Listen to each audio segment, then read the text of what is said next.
ला ला ला ला ला ला ला ला ला ला ला ला, ये लो सासू माँ गर्मा गर्म चाय। बिल्कुल ठंडी चाय लाइए फजीता, तुझसे तो कोई काम ढंग से नहीं होता। एक काम कर बुढ़िया, मेरे को किचन में चल, तेरे मुंह में ही छान दूं गर्मा गर्म चाय।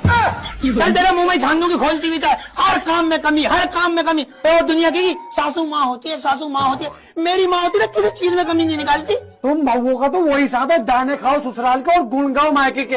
हाँ, तुम ससुराल वालों का भी वही हिसाब है, दिन रात काम कराओ बहुओं से, गुण गाओ अपनी बेटियों के। बेटियों का नाम मत ले दियो, जगह जगह जाकर देख रहे तुम बहुओं की बुराई हो रही है। सारे जमाने में तुम बहुओं पर थू थू हो रही है, बेटियों की हो रही है क्या बुराई? तो बहुओं की बुराई क्यों नहीं होगी बताओ? तुम्हारी अपनी बेटी के अंदर 50 कमियां भी होंगी ना, अपने सीने में दफन कर लोगे तुम सासें। और बहुओं ने कोई 19-20 काम भी कर दिया ना, सारी दुनिया में गा दोगे, मोहल्ले में, रिश्तेदारी में, शादियों में, सब जगह गा दोगे। और तुम सासें ना, जो हम बहुओं को संस्कार सिखाती हो, सुबह 7 बजे उठ जाते हैं हमारे यहाँ, 6 बजे आ जाते हैं। बहू हमारे यहाँ नहीं चलता है। तुम अपनी बेटियों को ना बिस्तर पे खाना पानी देती हो। देख फजीता,